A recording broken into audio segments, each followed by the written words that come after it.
समय किसान खेत के बीच खड़ा है, लेकिन उसके सामने केवल एक खाली खेत नहीं है, उसके सामने बीज का खर्च है, खाद और मजदूरी का खर्च है, बैंक और साहूकार का कर्ज है, बारिश का इंतजार है और एक ऐसा खरीफ सीजन है जिसमें किसान जो भी फैसला करे उसके साथ कोई ना कोई रिस्क जुड़ा हुआ है। और वो बुआई कर दे तो डर है कि बारिश फिर गायब हो जाएगी, बुआई ना करे तो डर है कि खरीफ का सही समय निकल जाएगा, बीज डाल दे तो अंकुरन ना होने की शिकायत सामने आ रही है और फसल उग जाए तो गोगल गाय और इल्ली उसे रातों रात चट कर सकती है। यानी कि मराठवाड़ा का किसान इस साल खेती नहीं कर रहा, वो हर दिन मौसम, बाजार और व्यवस्था के बीच एक इम्तिहान दे रहा है।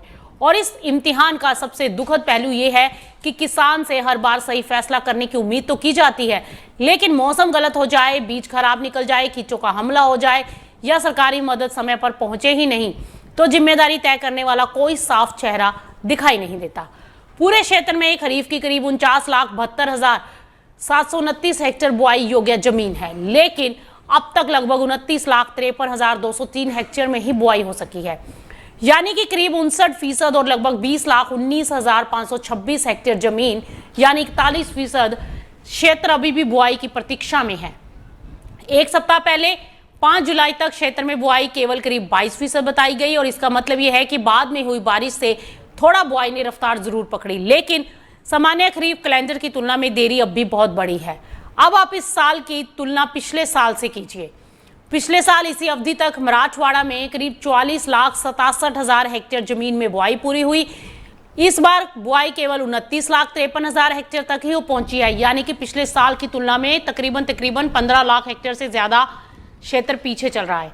ये केवल सरकारी फाइल में दर्ज अंतर नहीं है, हर पीछे छूटा हुआ हेक्टेयर किसी किसान का खेत है। उस खेत के लिए पहले ही बीज खरीदा जा चुका होगा, ट्रैक्टर की व्यवस्था की गई होगी, कर्ज भी लिया होगा और परिवार को यह भरोसा दिलाया गया होगा कि इस बार फसल अच्छी हो जाएगी। लेकिन खेती केवल भरोसे से नहीं होती, खेती के लिए समय पर पानी चाहिए और मराठवाड़ा में पानी का गणित इस साल किसानों के पक्ष में नहीं दिखाई दे रहा। आंकड़ों के अनुसार पिछले साल इस अवधि तक करीब 144.30 मिलीमीटर बारिश दर्ज हुई थी और इस साल अब तक 68 मिलीमीटर ही बारिश हो पाई है, यानी कि पिछले साल के मुकाबले लगभग 47% बारिश भी कम हुई है। महाराष्ट्र में जून के दौरान कमजोर मानसून के कारण कृषि विभाग ने किसानों को पर्याप्त और लगातार बारिश के बाद की बुआई करने की सलाह दी थी। कई क्षेत्रों में मिट्टी में जरूरी नमी न होने के कारण पेरनी टालने की बात कही गई। सरकारी सलाह अपनी जगह सही थी, क्योंकि सूखी मिट्टी में बीज डालना रिस्क होता है, लेकिन सवाल यह है कि किसान कितने दिनों तक अब इंतजार करें। मॉनसून का इंतजार करते करते यदि बुआई का समय निकल जाए तो फसल की अवधि घट जाती है। देर से बोया गया सोयाबीन, कपास, तुअर, मूंग और उड़द आगे चलकर फूल और दाना बनने में समय बदलते मौसम में फंस सकते हैं। उत्पादन घट सकता है, कटाई में देरी हो सकती है, रबी की अगली फसल भी प्रभावित हो सकती है। यानी कि बारिश की देरी का असर केवल आज की बुआई पर नहीं पड़ेगा, वो पूरे एग्रीकल्चर साल के कैलेंडर के ऊपर दिखाई दे सकता है। अब आप जिलों की तस्वीर समझिए। नांदेड़ में करीब 74% बुआई हो चुकी है, जो मराठवाड़ा में सबसे बेहतर स्थिति बताई जा रही है। परभणी में 66%, जालना में 65% और छत्रपति संभाजी नगर में करीब 62% बुआई हुई है। लेकिन इसी मराठवाड़ा में लातूर भी है, जहां केवल करीब 41% क्षेत्र में बुआई हुई, यानी लगभग 59% जमीन अभी भी खाली है। धाराशिव में 48% बुआई हुई, जबकि 52% क्षेत्र अभी भी बुआई के इंतजार में है। भीड़ में 57% और हंगोली में 56% बुआई की गई है। इन आंकड़ों से एक बात तो साफ है कि मराठवाड़ा को केवल एक औसत संख्या से नहीं समझा जा सकता। नांदेड़ में किसान की स्थिति अलग है, लातूर में अलग है, धाराशिव में अलग है और किसी जिले के अंदर भी सिंचाई वाले तथा वर्षा पर निर्भर गांव की स्थिति बिल्कुल डिफरेंस है। सरकार अब कहती है कि क्षेत्र में 59% बुआई हो चुकी है, तो ये आंकड़ा सही हो सकता है, लेकिन इस औसत के पीछे लातूर का खाली पड़ा खेत दिखाई नहीं देता। धाराशिव में बारिश का इंतजार करता किसान दिखाई नहीं दिया और वो किसान भी दिखाई नहीं दिया जिसने पहली बारिश देखकर बुआई कर दी, लेकिन उसके बाद कई दिनों तक एक बूंद पानी नहीं गिरा। जिन किसानों ने बुआई की उनकी परेशानी यहीं खत्म नहीं हुई। कई किसानों ने महाबीज सहित अलग अलग कंपनियों के बीजों के अंकुरित ना होने की शिकायतें भी की हैं। यहाँ सावधानी से ये समझना होगा कि शिकायत होना और बीज का जांच में खराब निकल आना या नकली साबित होना दोनों अलग अलग बातें हैं। अंकुरण ना होने के पीछे बीज की क्वालिटी हो सकती है, लेकिन मिट्टी की कम नमी, बुआई की गहराई, अचानक तापमान बढ़ना या बारिश का रुक जाना भी कारण हो सकता है। इसीलिए हर शिकायत की खेत और बीज के बैच के स्तर पर निष्पक्ष जांच होना बहुत जरूरी है। लेकिन किसान की समस्या तत्काल है, उसने पहली बार बीज खरीदा, बुआई पर पैसा खर्च किया, बीज नहीं हुआ तो अब उसे दोबारा बीज खरीदना होगा, दोबारा ट्रैक्टर चलाना होगा, दोबारा मजदूरी देनी होगी और समय पहले ही निकलता जा रहा है। तो ऐसी स्थिति में जांच रिपोर्ट महीनों बाद आई तो किसान उस रिपोर्ट का क्या करेगा? किसान को सहायता उस समय चाहिए जब दोबारा बुआई का अवसर मौजूद हो। फसल कटने के बाद मिलने वाला न्याय कई बार केवल कागज पर न्याय रह जाता है। अब उन खेतों की बात जहां पौधे निकल आए हैं, वहां गोगल गाय और इल्ली के प्रकोप की शिकायतें आ गई हैं। नई और कोमल फसल इन कीटों के लिए सबसे आसान निशाना होती है। गोगल गाय रात में निकलती है और सुबह किसान खेत पहुंचता है तो कतार में उगी फसल के पौधे गायब मिलते हैं। एक रात में पूरी मेड़ या खेत के हिस्से को नुकसान हो जाता है। किसान कीटनाशक खरीदेगा, मजदूर लगाएगा, खेत की निगरानी करेगा, लेकिन सवाल तो फिर भी वही है, जिस किसान की बुआई पहले ही महंगी पड़ चुकी है वो कीट कंट्रोल का अतिरिक्त खर्च कहां से उठाएगा? और अब बारिश दोबारा थमने की चिंता भी है। पहले नमी कम होने के कारण बुआई नहीं हुई, फिर कुछ बारिश हुई तो किसानों ने जल्दबाजी में बीज डाला, पौधा बाहर आया लेकिन मिट्टी फिर सूखने लगी। इस स्थिति में पौधे की जड़ मजबूत नहीं बनती, विकास रुक जाता है और यदि कई दिनों बाद अचानक तेज बारिश हो गई तो फिर कमजोर पौधे को दूसरा झटका लग सकता है। मराठवाड़ा की यह समस्या सिर्फ अब एक बारिश की नहीं बल्कि समस्या बारिश का असमान वितरण है। कई दिन सूखा, फिर कुछ घंटों तेज बारिश, फिर लंबा अंतराल। खेती के लिए मौसम विभाग का कुल मिलीमीटर जितना महत्वपूर्ण है उससे कहीं ज्यादा महत्वपूर्ण तो यह है कि पानी कब गिरा, कितने दिनों में गिरा और गिरने के बाद मिट्टी में कितनी नमी बची।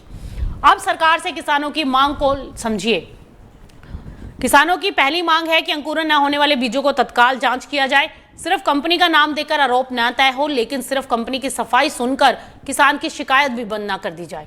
हर प्रभावित खेत का पंचनामा हो और बीज का बैच नंबर जांचा जाए। प्रयोगशाला रिपोर्ट तय समय में आए और यदि बीज दोषपूर्ण पाया जाए तो किसानों को बीज की कीमत ही नहीं दोबारा बुआई का पूरा खर्च मिले। और दूसरी मांग है कि दोबारा बुआई के लिए तत्काल आर्थिक सहायता दी जाए। किसान को कई सप्ताह बाद मिलने वाला मुआवजा नहीं, अभी बीज, खाद और डीजल के लिए पैसा चाहिए। और तीसरी डिमांड है कीट कंट्रोल के लिए गांव स्तर पर अभियान चलाए जाए।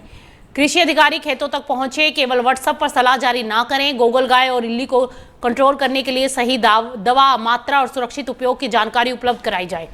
साथ में किसानों की यह भी मांग है कि बारिश और फसल नुकसान का वास्तविक सर्वे किया जाए, क्योंकि वास्तविक सर्वे तहसील का औसत देखकर पूरे जिले को सामान्य घोषित ना किया जाए। गांव और खेत के स्तर पर स्थिति देखी जाए, क्योंकि एक ही जिले में कहीं बुआई पूरी हो सकती है और कुछ किलोमीटर दूर खेत खाली भी रह सकते हैं।